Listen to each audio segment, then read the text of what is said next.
शेखर के पिताजी का मोहल्ले में चक्कर चल रहा था। जब गांव में बात फैली तो उसने शेखर की उस औरत की बेटी से शादी कर दी और लोगों को बताया कि मैं वहां रिश्ता करने के लिए जाता था।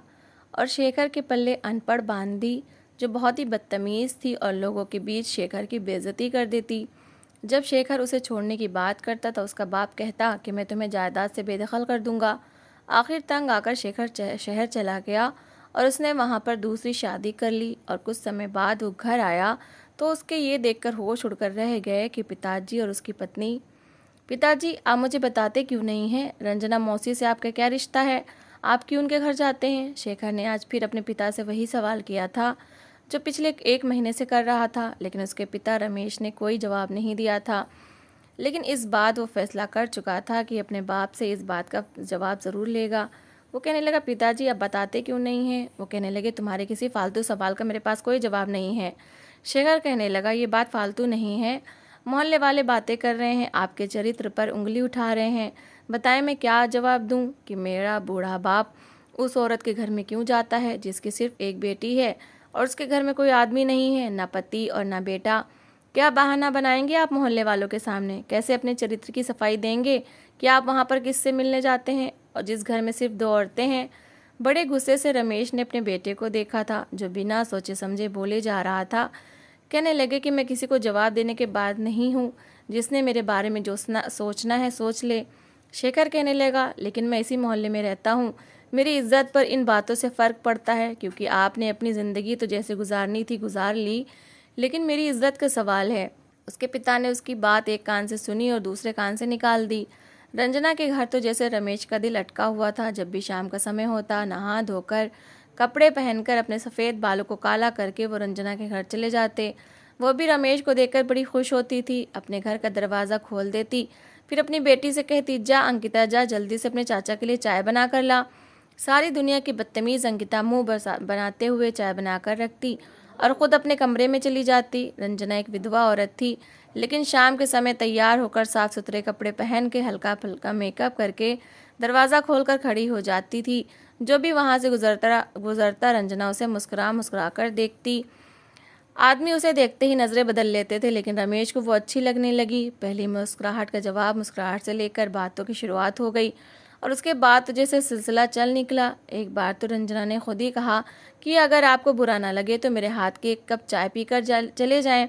बस फिर क्या था, एक बार रंजना के घर का दरवाज़ा खुला तो रमेश को तो जैसे मौका ही मिल गया। अब तो हर रोज़ रमेश रंजना के घर पर ही दिखाई देने लगा। मोहल्ले वालों ने उल्टी सीधी बातें शुरू कर दी। एक बार शेखर बस से उतरा तो उसके दोस्त उससे कहने लगे कि तुम्हें पता है तुम्हारा बाप यहाँ पर क्या गुल खिला रहा है? तुम तो शहर जाते हो, कई दिनों बाद वापस आते हो और यहाँ तुम्हारा बाप गांव में उस विधवा रंजना के साथ आंख मटक्का कर रहा है।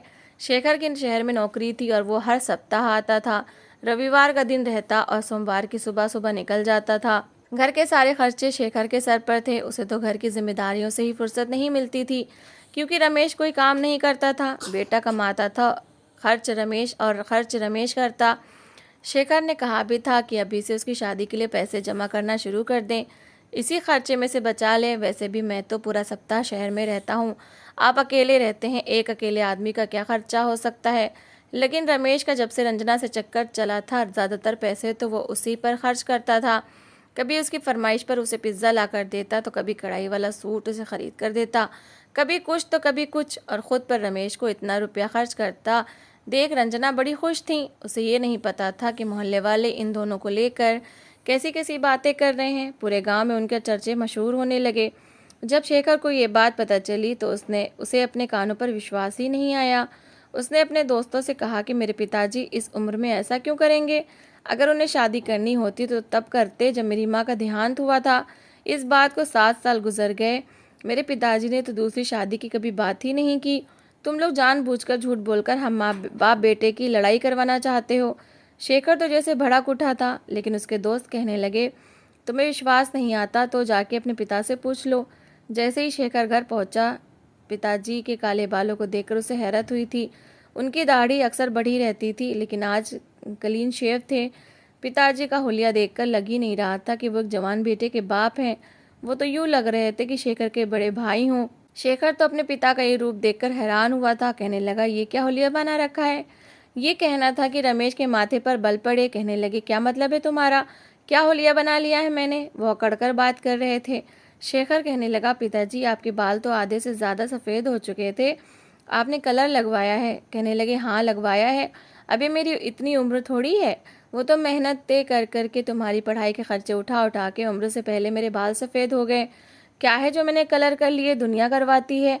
पहली बार पिताजी के तेवर बड़े अजीब से लगे थे। शेखर कहने लगा, आप तो अब क्लीन शेव रखने लगे। वो कहने लगे, बस कर, मुझे ज़्यादा ना समझा, जो मुझे अच्छा लगेगा वो मैं करूँगा, अभी मैं ऐसे ही अच्छा लगता हूँ। अपने पिता के तेवर देखकर शेखर को अपने दोस्तों की बातों पर कुछ कुछ विश्वास होने लगा था, क्योंकि पिताजी का तो अंदाज ही बदल गया था। किचन में जाकर कहने लगे, खाना मैंने बाज़ार से मंगवाया था, कहो तो तुम्हें चाय बना देता हूँ। वो कहने लगा, पिताजी मैं फ्रेश होकर आता हूँ, फिर इकट्ठे चाय पीते हैं। आते ही शेखर ने ये बात कहनी ठीक नहीं समझी, जो वो बस से उतरते ही अपने दोस्तों के मुंह से सुनकर आ रहा था। नहाने के बाद कपड़े बदलकर जब वो बाहर आया तो रमेश चाय बना चुका था। चाय का कप पकड़कर शेखर वहीं आंगन में बिछी चारपाई पर बैठ गया। सामने वाली चारपाई पर उसके पिताजी बैठे थे। कहने लगा, पिताजी मेरे दोस्त अजीब बातें कर रहे हैं। रमेश कहने लगा, क्या कह रहे हैं तुम्हारे दोस्त? क्या कह रहे हैं तुम्हारे दोस्त? उसने झिझकते हुए कहा, पिताजी वो कह रहे हैं कि आप वो जो विधवा रंजना है उसके घर जाते हैं, कि आपका उसके साथ चक्कर चल रहा है। ये सुनना था कि रमेश के माथे पर बल पड़े। कहने लगा, बकवास कर रहे हैं सब के सब, इस उम्र में मैं ये काम करूँगा? ना जाने क्यों झूठ बोल रहे हैं। रमेश तो साफ मुँह कर गया। शेखर को पिताजी की बात पर विश्वास हो गया, लेकिन जब अगले सप्ताह आया तो गली का हर आदमी उसे ही बता रहा था। जब उसने फिर से रमेश से बात की तो उन्होंने कहा कि तुम्हारी फजूल बातों का मेरे पास कोई जवाब नहीं। और आज 1 महीना हो गया था, अब भी पिताजी का वही जवाब था। वो तो अपने पिताजी से ये कहने आया था कि उसे शहर में अपनी एक कोलीग पसंद है जो काफ़ी अच्छी है और वो चाहता है कि उसी से शादी करे, और अपने पिताजी को वो रिश्ता मांगने के लिए कहने लगा। लेकिन पिताजी की जो बातें पूरे गांव में मशहूर हो चुकी थीं वो उलझ कर रह गया था। उसे समझ नहीं आ रहा था कि वो क्या करे। ये कोई शरीफों वाला काम तो था नहीं। उसने इस बार फैसला किया था। कहने लगा, मुझे बताएं आखिर ये चक्कर क्या है? रमेश कहने लगा, कोई चक्कर नहीं है, गांव वाले बकवास कर रहे हैं, झूठ बोल रहे हैं, मुझ पर आरोप लगा रहे हैं। एक बार अचानक से शेखर गांव आ गया। उसकी उस दिन छुट्टी नहीं थी, लेकिन ऑफिस से छुट्टी लेकर वो गांव आया था। जब देखा तो पिताजी घर पर नहीं थे। वो जानबूझकर रंजना के घर के पास खड़ा हो गया। दरवाजे पर दस्तक दी तो दरवाज़ा रंजना ने ही खोला था। वो शेखर को देखकर घबरा गई। उसने साफ पूछा, क्या पिताजी आपके घर पर हैं? अभी ये पूछ ही रहा था कि पीछे से रमेश भी आ गया। अपने पिता को वहाँ देख कर तो उसके भवें चढ़ गई थी। कहने लगा, पिताजी आप यहाँ क्या कर रहे हैं? रमेश को तो जो समझ ही नहीं आ रही थी कि बेटे को क्या कहें। अगर बेटे को सच बता देते तो ज़रूर वो उससे नाराज़ हो जाता और उन्हें ना घर का खर्चा देता, ना पैसे देता, बेसहारा छोड़ देता या फिर शहर का होकर रह जाता और उन्हें गांव में किसी फालतू सामान की तरह छोड़ देता। इसलिए कहने लगा, मैं तो यहाँ इनकी बेटी का रिश्ता तुम्हारे लिए मांगने आया था। सीधी सी बात है, तुम्हारी शादी की उम्र हो गई है और तुम्हारे रिश्ते के लिए ही मैंने 2-4 बार इस घर का चक्कर लगा लिया। गांव वालों ने तो मुझे बदनाम करके रख दिया। ये बात रमेश के मुंह से सुनकर रंजना को बड़ी हैरानी हुई थी। शेखर उन्हें घर लेकर आ गया। कहने लगा, आपने मुझसे पूछा तक नहीं और मेरा रिश्ता रंजना मौसी की बेटी के साथ तय कर दिया। उसके पिताजी कहने लगे, क्या मतलब तुमसे नहीं पूछा? अरे मेरा कोई अधिकार नहीं है क्या? मैं तुम्हारा रिश्ता तय नहीं कर सकता क्या? वो कहने लगा कि पिताजी मुझे शहर की लड़की पसंद है। ये कहना था कि रमेश भड़क गया। क्यों? तुम्हें शहर की लड़की क्यों पसंद है? मेरे बारे में 4 गांव वालों से बातें क्या सुन ली? तुमने मुझे बुरा समझ लिया और अपने बारे में तुम्हारा क्या विचार है? शहर में क्या यही काम करने जाते हो? क्या ये काम कोई इज्जत वाला है जो तुम कर रहे हो? तुम्हारी शादी होगी तो सिर्फ मेरी मर्जी से होगी। मैं तुम्हारा बाप हूँ, जहाँ रिश्ता तय करूँगा शादी वहीं करनी पड़ेगी। अगर तुम्हारी नज़र में मेरी कोई इज्जत है तो तुम मेरी बात मानोगे। शेखर तो अपने पिता की बात सुनकर हैरान था। उसने ऐसा भी कुछ नहीं कह दिया था कि पिताजी यूं भड़क उठते। रमेश कहने लगा, मैं ज़बान दे चुका हूँ, रिश्ता तय कर चुका हूँ और अब तुम पीछे नहीं हटोगे। पूरे गांव वालों के सामने जब ये बात सामने आई कि रमेश तो बेटे के रिश्ते की खातिर रंजना के घर जाते थे ताकि उसकी बेटी के साथ शेखर का रिश्ता तय करे, तो लोगों की सोच और बातें बदलने लगी। लेकिन शेखर ज़रूर परेशान हो गया था। ना तो रंजना के चरित्र के बारे में अच्छी बातें सुनी थी, ना ही उनकी बेटी के बारे में, लेकिन पिताजी के सामने बोल नहीं सकता था। पिताजी ने तो 1 महीने के अंदर शादी भी तय कर दी। रंजना को भी कोई आपत्ति नहीं थी। शेखर अपने प्यार को दिल में ही दबाकर पिताजी के सामने सर झुका चुका था। ये अच्छा था कि अभी तक उसने अपने कोलीग को प्रपोज नहीं किया था। ये नहीं कहा था कि वो रिश्ता मांगने के लिए उसके घर आना चाहता है। हाँ, आंखों ही आंखों में एक दूसरे को ज़रूर पसंद करते थे। वो किस्सा वहीं ख़त्म हो चुका था। पिताजी के कहने पर उसने रंजना की बदतमीज़ बेटी अंकिता से शादी कर ली। शादी की रात शेखर ने अंकिता को बड़े प्यार से समझाया था कि उसे ज़्यादा मायके जाने वाली लड़कियां पसंद नहीं हैं। उसकी शादी हो गई है तो अच्छा यही है कि वो अपना दिल अपने ससुराल में लगाए। ये कहना था कि वो पहली रात की दुल्हन बदतमीज़ी से कहने लगी कि मैं घर में टिककर बैठने वाली नहीं हूँ। मुझे आदत नहीं है घर में बैठने की। मैं तो पूरा दिन अपनी सहेलियों के घरों में जाती हूँ। मेल जोल बढ़ाने से ही इंसान ठीक रहता है। घर बैठे बैठे तो मैं तंग आ जाऊंगी। देखो, मुझ पर फालतू की रोक टोक मत लगाना। मैंने तो कभी अपनी माँ की नहीं सुनी, तो तुम क्या चीज़ हो। शेखर तो अंकिता की तेज चलती जबान देखकर हैरान रह गया था। कहने लगा, क्या तुम्हें पति के सामने बात करने की तमीज़ नहीं है। बड़े गुस्से से शेखर ने कहा। वो कहने लगी, पति हो तो पति बनकर रहो, मेरा बाप बनने की कोशिश ना करना। ये कहना था कि शेखर का पहली रात ही अंकिता पर हाथ उठा था। उसने तो तमाशा सा लगा दिया। कमरे से बाहर निकल आई, शोर मचा दिया। रमेश भी अपने कमरे से बाहर निकल आया। अंकिता कहने लगी, तुम्हारे बेटे ने मेरे मुंह पर थप्पड़ मारा है। मुझे नहीं रहना इस घर में। मैं तो पूरे मोहल्ले में तमाशा लगा कर रख दूंगी। ये सुनकर रमेश ने गुस्से से शेखर को देखा। कहने लगे, तुमने हाथ उठाया अंकिता पर। वो कहने लगा, पिताजी ये बदतमीजी कर रही थी। लेकिन आदमी अगर औरत पर हाथ उठाए तो बुरा बन जाता है। उस समय औरत की बदतमीजी किसी को नजर नहीं आती। हाँ, आदमी का उठा हुआ हाथ सबको नजर आ जाता है। शेखर की बात तो रमेश ने जिसे सुनी ही नहीं, फौरन ही उसके मुंह पर थप्पड़ मार दिया। जैसे ही शेखर के मुंह पर थप्पड़ पड़ा, तब जाके अंकिता का हंगामा कम हुआ था। रमेश कहने लगा, खबरदार जो तुमने इस बच्ची के ऊपर हाथ उठाया।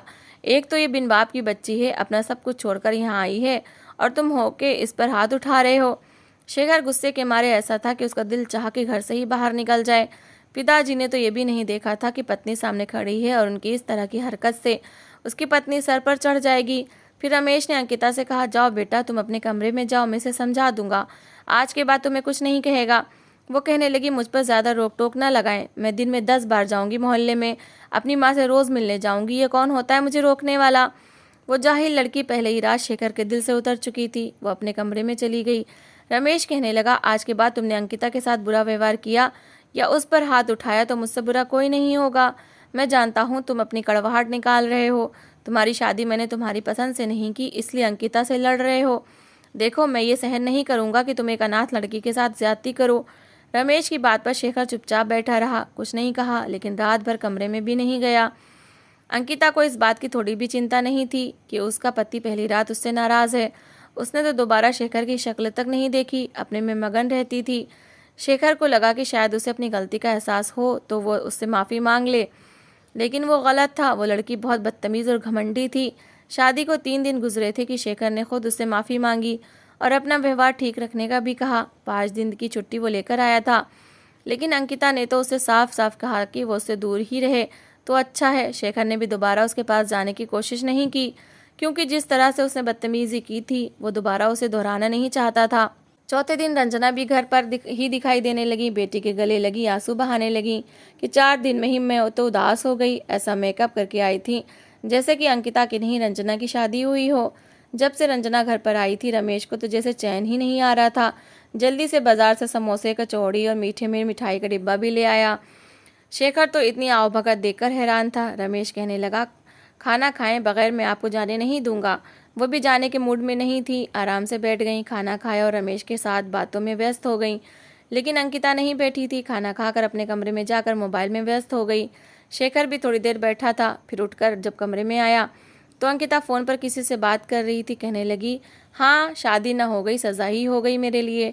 चलो, होनी तो थी ही, हो गई शादी भी। अभी मेरा पति कल शहर चला जाएगा तो फिर आऊँगी तुम्हारे घर, पूरा दिन तुम्हारे साथ गुजारूंगी। शायद अपनी किसी सहेली से बातें कर रही थी। शेखर चुपचाप सोफे पर जाकर बैठ गया। देख उसे ही रहा था जो माथे पर बल डाले हुए बैठी थी, जैसे पता नहीं कहाँ की अप्सरा हो। शेखर ने कहा कि कल मैं शहर जा रहा हूँ, तुम्हारे लिए क्या लेकर आऊँ। ये सुनकर अंकिता के माथे के बल कुछ कम हुए थे। कहने लगी, सोने की कोई चीज़ ले आना। ये कहते हुए उसने बस एक नज़र ही शेखर को देखा था। वो कहने लगा, ठीक है, मैं ले आऊँगा और तुम्हारे लिए शहर के फैंसी कपड़े भी लेकर आऊँगा। वो चाहता था कि अंकिता के साथ अपना व्यवहार अच्छा ही रखे। जिंदगी तो उसे उसी के साथ गुजारनी थी। अंकिता का मूड काफ़ी देर बाद जाकर ठीक हुआ था।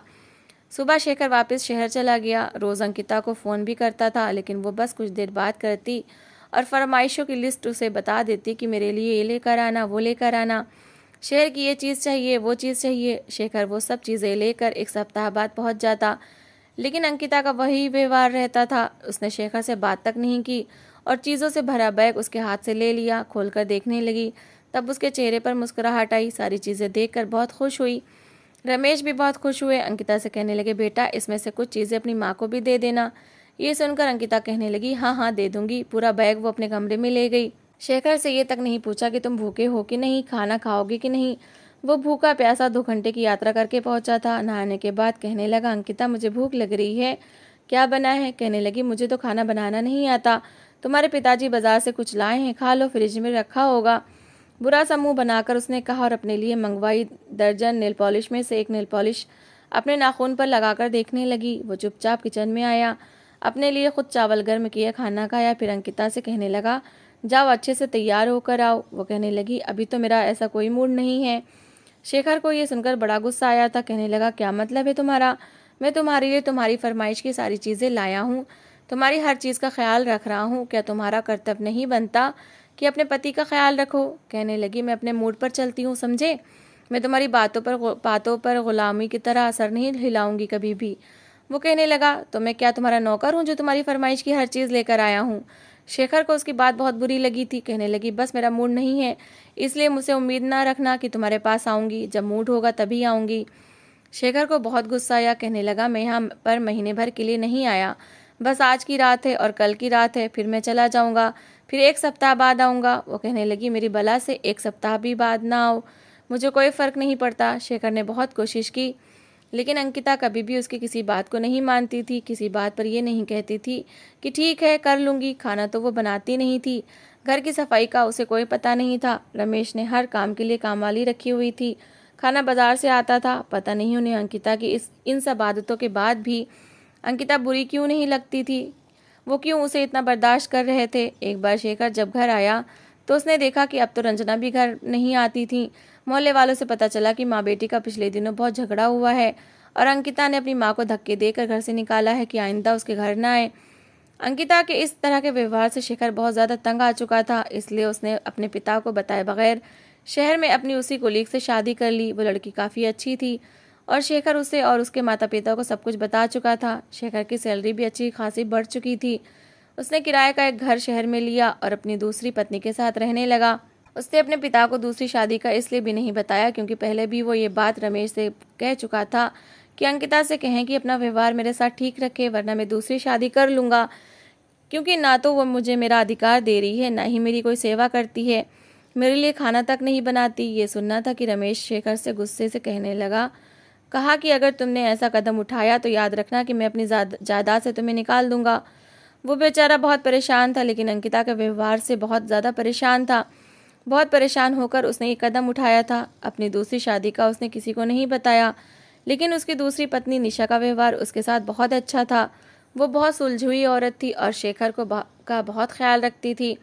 अब तो शेखर का दिल ही नहीं चाहता था कि गांव वापस जाए। अंकिता को कभी फ़ोन कर लेता तो उसे शेखर की कोई परवाह नहीं होती थी, बस एक लंबी चौड़ी लिस्ट होती थी जो उसे चाहिए होती थी। अजीब बात यह थी कि अब तो रमेश भी उसे गांव आने के लिए ज़्यादा नहीं कहता था। कहता था कि नहीं आना तो मत आओ, बस पैसे भेज दिया करो। पिता और पत्नी का अजीबोगरीब व्यवहार देखकर उसे कभी कभी बहुत हैरानी होती थी। 2 महीने वो गांव नहीं गया था, ना अंकिता को परवाह थी और ना ही रमेश को। लेकिन जब तीसरे महीने उसने जाने का सोचा तो निशा उम्मीद से हो गई थी और ये खबर शेखर के लिए बहुत ज़्यादा खुशी वाली थी। डॉक्टर ने उसे ये कहा था कि निशा का बहुत ख्याल रखना है, इसलिए अब वो गांव जा ही नहीं पाया। 4 से 5 महीने गुजर गए थे। बार बार ये भी विचार आता कि एक बार गांव का चक्कर लगाकर तो देखे। अब तो पिताजी भी फ़ोन नहीं करते थे, ना ही अंकिता को कोई फ़ोन आता था। उसकी समझ से बाहर था कि ये सब हो क्या रहा है। ना पत्नी उससे फ़ोन करके ये पूछती थी कि तुम इतने महीने से क्यों नहीं आए, कहाँ रहते हो, कहीं किसी और जगह दिल तो नहीं लगा बैठे। लेकिन अंकिता को परवाह तक नहीं थी। उसे तो पिताजी पर भी हैरत होती थी कि वो पहले कई कई बार फ़ोन करते थे, कहते थे आए क्यों नहीं, हर सप्ताह आया करो, चक्कर लगाया करो, मेरा दिल नहीं लगता, हफ्ते में एक दिन तो तुम्हारी शक्ल देखने को मिलती है। लेकिन पिछले 5 महीने से कोई बात नहीं हुई थी, कोई फ़ोन नहीं आया था। उसे लगता था कि जैसे कुछ गड़बड़ होने वाली है। दिल बड़ा बेचैन था। इसलिए निशा को उसके मायके छोड़कर वो सिर्फ 2-3 दिन का कहकर ही गांव गया था। लेकिन जो दृश्य उसे देखने को मिला उसके होश उड़कर रह गए थे, क्योंकि सामने चारपाई पर रमेश बेहोशी की हाल में पड़ा था और अंकिता और उसकी माँ दोनों बैठी रमेश के अंगूठे पर स्याही लगा रही थीं। इससे पहले के घर के कागजात पर अंगूठे लगाते ठीक उसी समय पर शेखर पहुंच गया था। जब उसने ये सब देखा तो घर के कागजात फौरन से झपट लिए, वो भी इसलिए कि घर की चाबी उसके पास ही थी। वो दरवाज़ा खोलकर अंदर आ चुका था, वरना अगर दरवाजे पर दस्तक देता तो ज़रूर वो माँ बेटी अपना काम करके ही दरवाज़ा खोलती। शेखर ने पहले तो उनसे घर के पेपर्स छीने और फिर शोर मचा दिया। मोहल्ले के बहुत से लोग जमा हो गए। रमेश की हालत बहुत ख़राब थी, बार बार यही कह रहे थे कि मेरे घर पर मेरे बेटे का अधिकार है, इन दोनों औरतों ने मेरे साथ अच्छा नहीं किया। मोहल्ले के लोगों ने जब ये बातें सुनी तो उन दोनों औरतों को घर से निकाल दिया और पुलिस के हवाले कर दिया। शेखर जल्दी से अपने पिता को गांव के हॉस्पिटल में लेकर गया, जहां से पता चला कि उसके पिताजी को स्लो पॉइजन दिया जा रहा था। उन्हें जल्द से जल्द शहर लेकर जाना होगा, वरना उनका बचना मुश्किल है। शेखर की तुझे से जान निकली थी, वो अपने पिता को शहर लेकर आया, हॉस्पिटल में एडमिट करवाया। सही समय पर इलाज हो जाने से उनकी जान बच गई थी, लेकिन आंखें भी खुल गई थीं। दोनों माँ बेटी पैसे की लालची थीं, घर को हथियाना चाहती थीं, लेकिन भगवान ने बचा लिया था, क्योंकि शेखर ने कभी भी अपने पिता की बात को नहीं टाला था। शायद इसलिए भगवान ने सही समय पर उसे गांव भेजा था और उसके घर को बचा लिया था। रमेश जैसे ही ठीक हुए बेटे से माफ़ी मांगने लगे, फिर वो लोग शहर में ही रहने लगे। रमेश को एहसास हो गया था कि हर विधवा औरत अच्छी औरत नहीं होती। तो दोस्तों, इस कहानी को लेकर आपकी क्या राय है, कमेंट बॉक्स में ज़रूर बताएं। और अगर आपको हमारी आज की कहानी अच्छी लगी हो तो प्लीज़ इसे लाइक ज़रूर करें। अगर आपने अभी तक हमारे चैनल को सब्सक्राइब नहीं किया तो ज़रूर कर लीजिए। तो मिलते हैं ऐसी एक और मोटिवेशनल कहानी के साथ। Thanks for watching.